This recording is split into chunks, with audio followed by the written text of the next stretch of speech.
कार्यक्रम नाट्य तरंग। आज नाट्य तरंग में सुनिए फूलों के घर तक। इस नाटक का पहला भाग। लेखक और निर्देशक हैं मुद्रा राक्षस। सिर्फ 5 दिन नहीं, 6 दिन।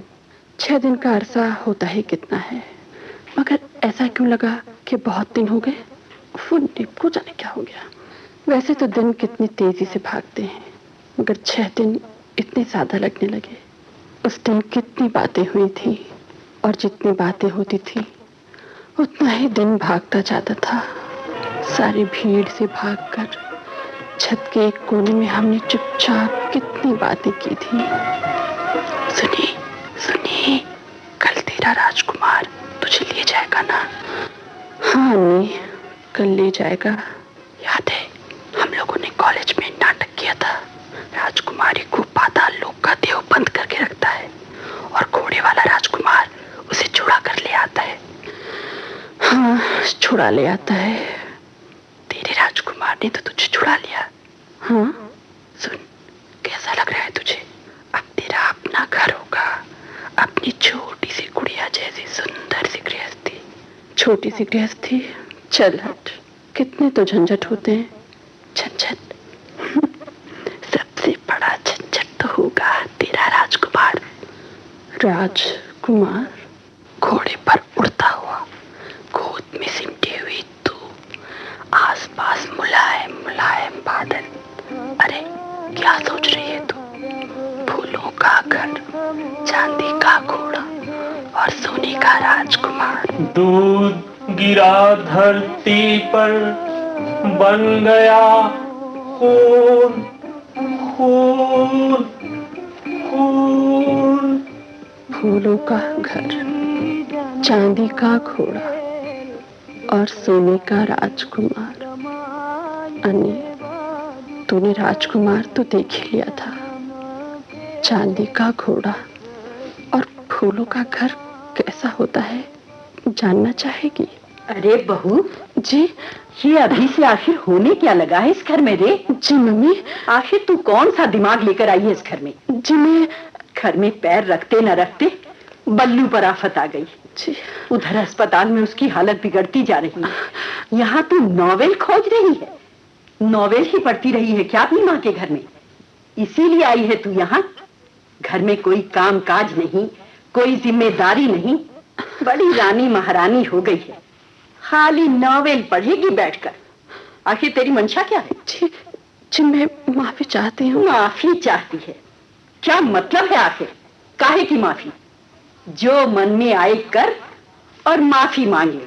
मम्मी, तेरे बाप ने भी तो यही किया, लेने देने के नाम पर हर जगह बेइज्जती की और बस माफी मांग ली। मम्मी, मम्मी, क्या है? भाभी के पिताजी आए हैं। क्या? कौन आया है? भाभी के पिताजी। इसे विदा कराने आए होंगे। शर्म तो नहीं आई उनको ऐसे मौके पर आते हुए? इसी में चिट्ठी लिखी होगी, यहाँ बड़ी परेशानी उठानी पड़ रही है, विदा करा के ले जाओ। मम्मी नहीं। भोलानाथ सुख सब न होना ही भेल है। भोलानाथ बखाना हर। बाबूजी, ये दुआ सुनिए जी। सजन सकारे जाएंगे, नैन मरेंगे रोए, विधना ऐसी रैन कर भोर कदी ना हुए। वाह वाह पिताजी वाह। देखिए, इस आंख से तो मुझे दिखाई देता है, ये बाईं आंख से बिल्कुल ही कुछ नहीं दिखाई देता। उम्र का तकाजा है पिताजी, और फिर उम्र भी तो आपकी खासी 81 हुए हैं। साइकिल पर गांव जाकर पूरे 24 मील लौट जाता हूँ। अच्छा। बीच में कहीं ये देखिए, बायां कान थोड़ा सा ठीक है, दाहिना तो हाँ, तो वो जो दुआ है ना, उसका फारसी में तर्जुमा देखिए। मन शुद्धि नम यारे मन फरदा। संधि जी, आप बहू को विदा कराने आए हैं? अरे आओ बहू आओ। ये देखो, किसी ने किसी से कहो ये मिठाई अंदर ले जाए। कोई मिठाई अंदर नहीं जाएगी पिताजी। वैसे ही आपने बड़ा एहसान किया है हम लोगों पर। आपकी इस मिठाई के हम भूखे नहीं। देखिए, मैं बेटी को विदा कराने नहीं आया। मुझे मालूम है आप लोग बहुत नाराज हैं। अब नाराज भी होंगे तो आपका क्या बिगाड़ लेंगे भाई साहब। आपने हमारे साथ जो किया वही क्या कम किया है। हमने कुछ नहीं मांगा था तो अपनी बेटी को कुछ देना आपका फर्ज नहीं था क्या? देखिए, अपनी औकात भर तो करते हैं सब। हाँ, अपनी औकात भर करते हैं तो लड़की ब्याहने की जरूरत क्या होती है? लड़के को पढ़ाते लिखाते हैं, हजारों खर्च करते हैं, क्या इसी दिन के लिए? कौन सा आपका दिया हम घर पर रख लेते, बिन्नी के ब्याह में चला जाता। बेबी बेबी बेबी बेबी, माँ माँ, बेबी कहाँ है? क्या बेबी कहाँ चली जाएगी? बेबी, अरे बेबी बेबी। अरे बेटा, यहीं चबूतरे पर तो खेल रही थी। नहीं माँ, माँ बिन्नी सारा घर देखा है। मेरी बेबी कहाँ गई माँ? मैं उसके लिए खाना निकाल कर बैठी थी। दीदी, ये खत। खत? कैसा खत? क्या छत? ओह, छत पर कैसे चल गई बेबी? माथुर साहब के बेटे ने दी, उसे कोई दे गया था। जनाब बाबू गिर जी, मैं बेबी को ले जा रहा हूँ। इस पर तो आप लोगों का हक है, न संतों का हक रहा। इसे मुझसे वापस लेने की कोशिश की तो अच्छा न होगा। आपका संपत लाल। नहीं, नहीं, नहीं, मेरी बेटी को लौट डालो। भगवान के लिए मेरी बेटी को लौट डालो, लौट डालो मेरी बेटी को। फूलों का घर तूने देख लिया ना अन्नी? सुनिए, आज शाम मुझे अस्पताल में बल्लू भैया को दिखा लाइए। क्यों? बल्लू को नुमाइश है? बल्लू भैया इतनी तकलीफ में है, क्या भाभी का फर्ज नहीं बनता? फर्ज? फर्ज तो और कुछ भी होते हैं, ये कब निभाए गए? मैंने कब किस फर्ज से इनकार किया है? फर्ज के नाते देखने का मतलब भी क्या होता है? कोई लगाव होता है, अपनापन होता है। फर्ज से ये मतलब तो न लगाइए कि इस शब्द का क्या मतलब होता है, ये मुझे तुमसे सीखना होगा क्या? यही वक्त मिला था तुम्हें बातें करने का। मैं हाथ जोड़ती हूँ, मुझे गलत मत समझिए। अभी मन नहीं माना इसलिए आपको रोका। आखिर मुझसे क्या भूल हो गई है? देखिए, इस घर में मैं आई, बड़ा एहसान किया ना। मम्मी भी नाराज है, आपने भी इतने दिन में एक शब्द कुछ नहीं कहा। बहुत अच्छे। जिस तरह की परेशानियां हैं उनके बीच तुम क्या चाहती हो? इश्क के डायलॉग बोलूं? मैं कैसे अपनी बात कहूं? प्रदीप है ना? सुन, गिरधारी 2 बजे लौटेगा अस्पताल से, उसके बाद मैं चला जाऊंगा। और हाँ सुनो, मैंने कहीं पढ़ा था आजकल साइंस ने बहुत तरक्की कर ली है। बल्लू का कटा हुआ हाथ डॉक्टर लोग जोड़ भी देते हैं। वो कटा हुआ हाथ किसने पहुंचाया था? अस्पताल तो ले गए थे तुम लोग, रुई में लपेटा था ना। बड़ी कोमल और बारीक नसें वगैरह होती हैं, कहीं कोई नस हिल जाए तो कहो पूरा हाथ ही बेकार हो जाए। कटा हुआ हाथ जोड़ना कोई मामूली कारीगरी का काम नहीं होता। अरे तुम क्या जा रहे हो कहीं? हाँ, थोड़ा काम है। अच्छा सुनो, तुम कतीरा खाकर देखो सुबह सुबह, उसकी सिफत ठंडी होती है। मैंने खाना शुरू किया है, मैदे को ठंडा रखता है। अरे चला भी गया। अब पता नहीं इन लोगों ने पल्लू का हाथ कायदे से पहुंचाया भी या नहीं। वैसे वो सूझ गया होगा, कटा हुआ हिस्सा सूझ जाता है। इसको जोड़ना मुश्किल काम होता है। बस करिए दादाजी, कटे हुए हाथ का जिक्र। अरे ये क्या प्रदीप की बहू है? अरे इसको तो दौरा पड़ रहा लगता है।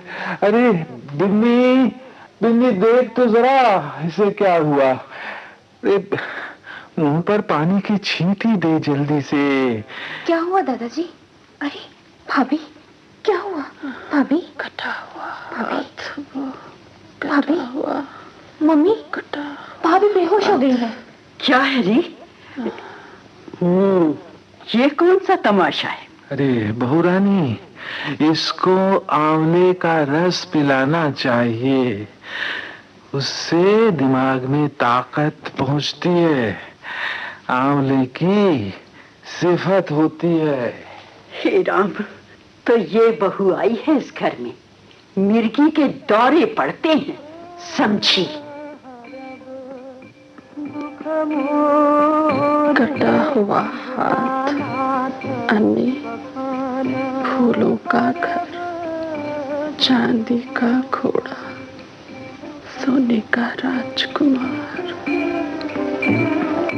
दुख ही जन्म भेल, दुख ही गमाएगा। प्रिया ने, आज मैं बेहोश हो गई थी। कितना जबरदस्त शोर हुआ। मुझे मिर्गी के दौरे आते हैं। ये कम है नानी, चांदी के घोड़े पर सोने के राजकुमार के साथ सवार हो तो इससे ज्यादा ही कुछ होना चाहिए। अन्नी, मैं ये सब तुम्हें क्यों लिख रही हूँ? लेकिन लिख भी कहाँ रही हूँ, सिर्फ सोच रही हूँ। आखिर क्या किया है मैंने? याद है तुझे, स्कूल के नाटक में देव मुझे खाने जा रहा था और राजकुमार आया नहीं, उसका मुकुट ही गिर गया था और मैंने रोना शुरू कर दिया था। मुकुट हो भी तो राजकुमार अब नहीं आएगा। मैं तुझे यह लिख सकती हूँ क्या कि नाटक का देव मुझे अंगूर ला कर देता था, लेकिन इस फूलों के घर में आज तीसरा रोज है, मैंने कुछ नहीं खाया। उस दिन मैंने बहाने से पूछा, बिनी सुन, सब लोगों ने खाना खा लिया? हाँ खा लिया, बस भैया और पिताजी ने नहीं खाया। क्यों? सुबह से खाया नहीं? 4 तो बज रहे होंगे। अस्पताल में है। लो भैया तो आ गए। 3 बोतल खून बड़ी मुश्किल से मिला है। सुनिए, आपने कुछ खाया नहीं सुबह से? मैं इंतजार कर रही थी। क्या? अरे इसे देखो, इसे देखो, पकवानों की याद आ रही है। उधर बल्लू की जान पर बनी हुई है। कैसा है बल्लू? एक और ऑपरेशन कर रहे हैं। दाहिने हाथ और चेहरे में बहुत इन्फेक्शन हो गया है। एक और ऑपरेशन? मगर तुमने कुछ खाया कि नहीं? खाना किसको अच्छा लग रहा है? मैंने और पिताजी ने डबल रोटी मंगा ली थी वहीं। अन्नी, खाना किसको अच्छा लगेगा? राजकुमार तो आता है, लेकिन वो देव से लड़ता नहीं, बल्कि उसकी पीठ ठोक कर चला जाता है। मगर ये देव अब मुझे खाता क्यों नहीं? ये देव आखिर चाहता क्या है? अन्नी, मैं सोचती हूँ, मैं लड़ क्यों नहीं सकती? क्यों मैं यह खुद स्वीकार करके सिर झुकाकर बैठ गई हूँ? क्यों? तुझे एक संवाद सुनाऊं? इस शादी के कुछ दिन पहले अपने मम्मी और पापा के बीच का संवाद।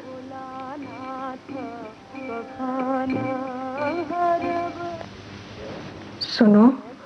क्या हुआ? कोई खास बात?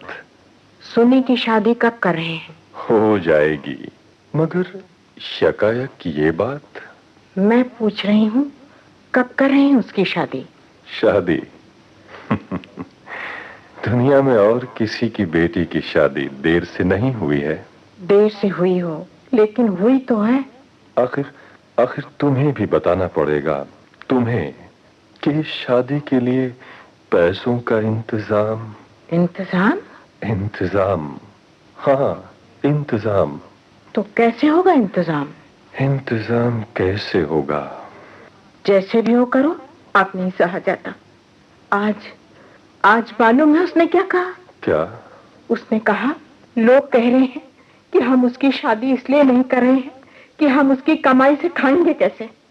हाँ सही है, हम खाएंगे कैसे?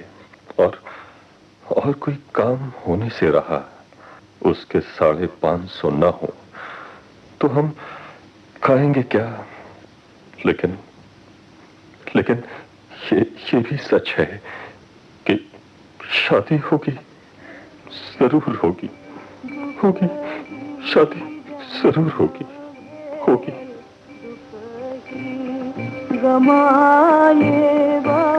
फूलों का घर, चांदी का घोड़ा, सोने का राजकुमार। अन्नी, क्या अब वहां वापसी मुमकिन है?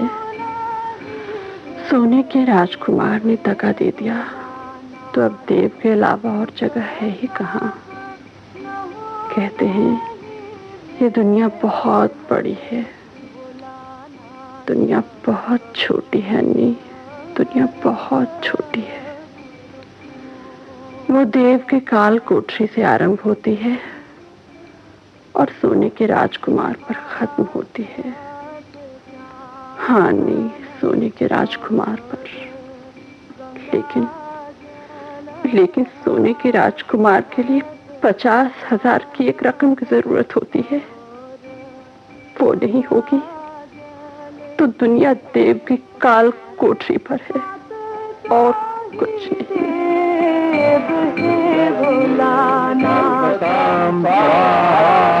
प्राणो यज्ञेन कल्पतां स्वाहा, उपानो यज्ञेन कल्पतां स्वाहा, ज्ञानो यज्ञेन कल्पतां स्वाहा। पंडित जी, बाबू गिरधारी लाल कहाँ है? गिरधारी लाल मेरा पल्लू मुझसे छिन गया।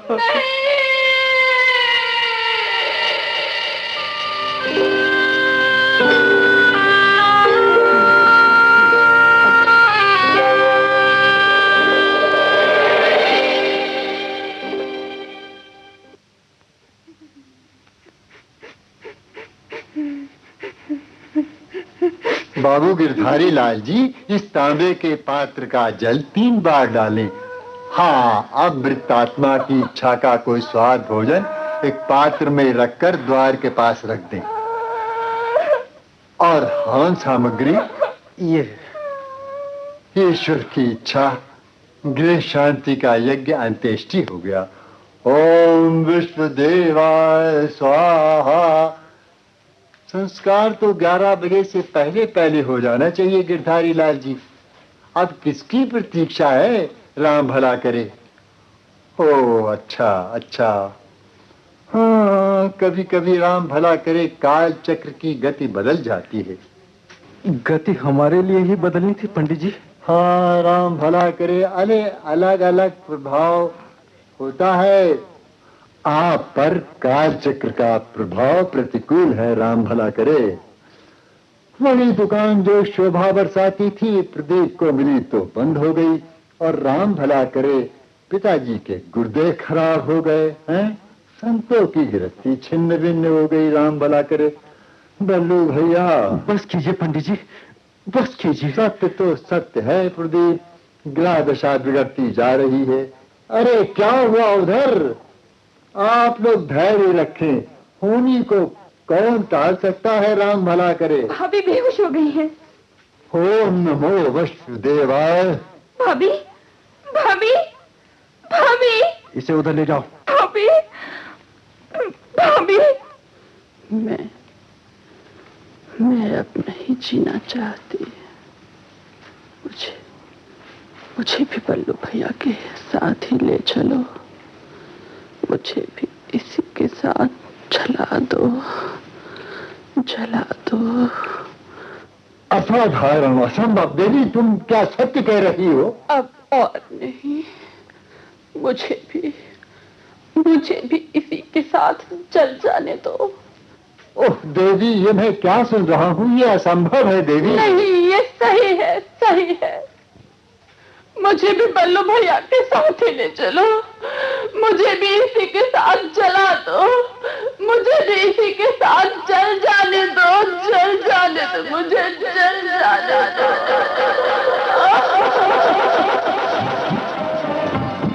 महारानी वरदानी धन धन विंध्याचल रानी, महारानी वरदानी धन धन विंध्याचल रानी।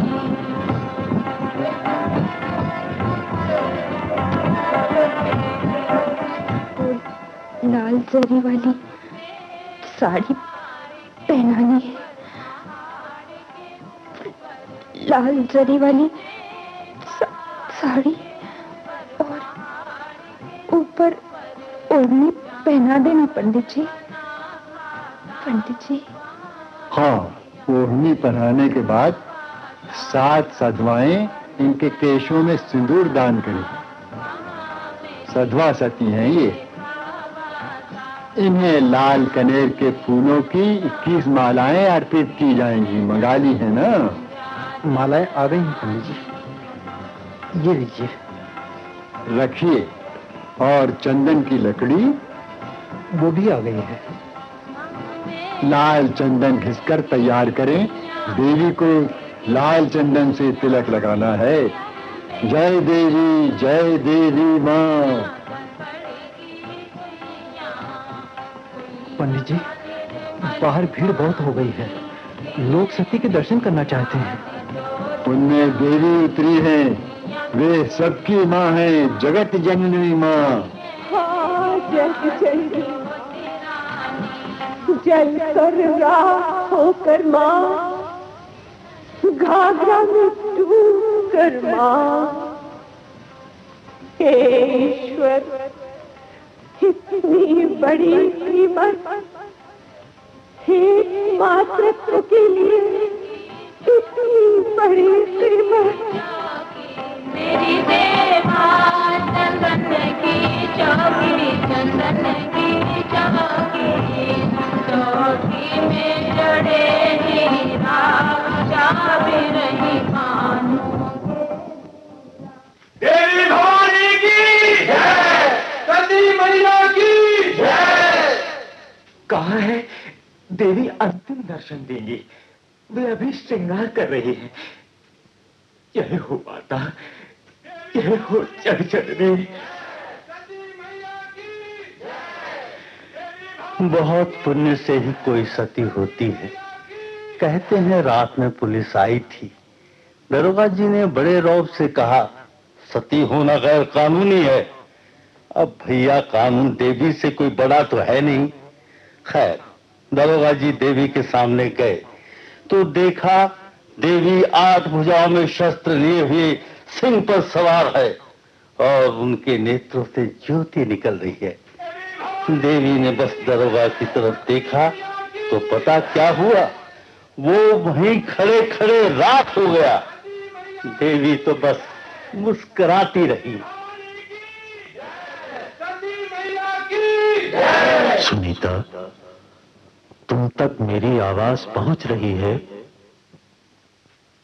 कितनी भीड़ है वहां और कितना शोर, एक पर एक टूटते हुए लोग और लोग और लोग, जैसे वो गली एक घिनौने शब्द में बदल गई हो और जाने कितने गिद्ध उस पर आ बैठे हों। किस कदर शोर है सुनीता।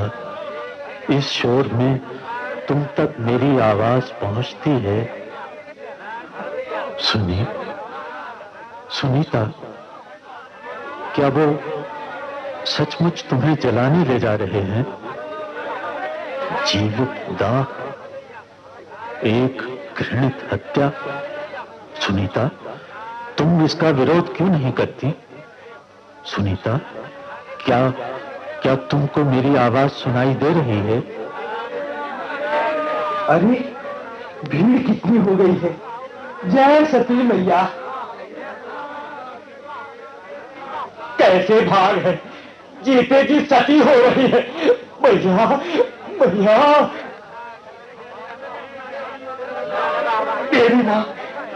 तेरी माँ मेरे बेटे को आशीष देती जाओ। तेरी माँ मेरे बेटे को आशीष देती जाओ। माँ, सती माता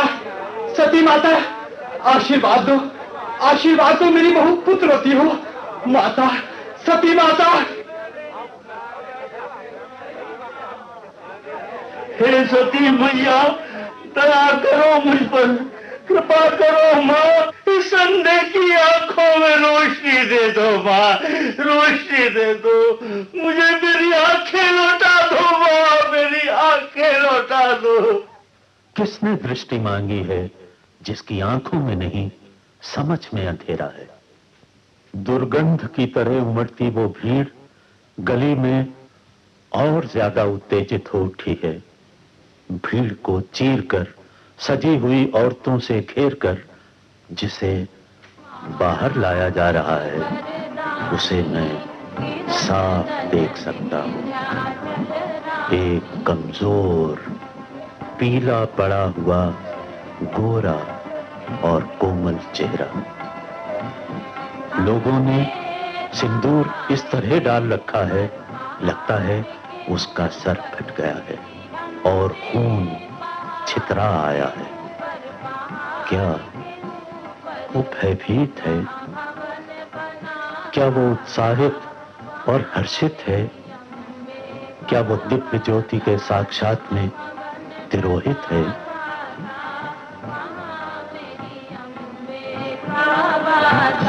महारानी वरदानी धन धन। गली के कोने से मुड़ गया है।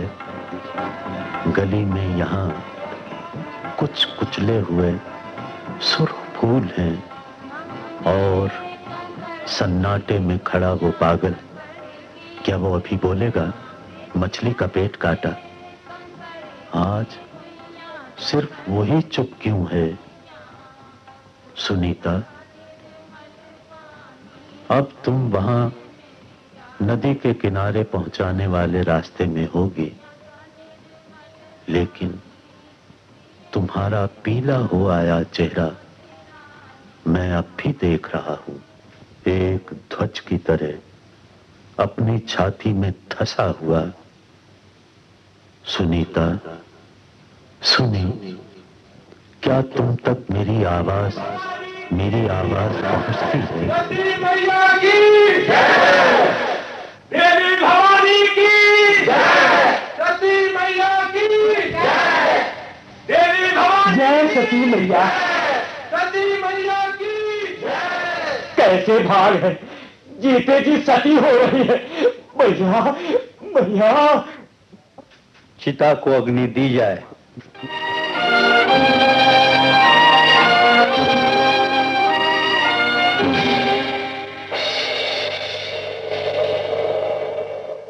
फूलों के घर तक। अभी आप इस नाटक का पहला भाग सुन रहे थे। लेखक और निर्देशक मुद्रा राक्षस। ये आकाशवाणी लखनऊ की प्रस्तुति थी। इस नाटक का दूसरा और अंतिम भाग आपको सुनवाएंगे कल के नाट्य तरंग कार्यक्रम में।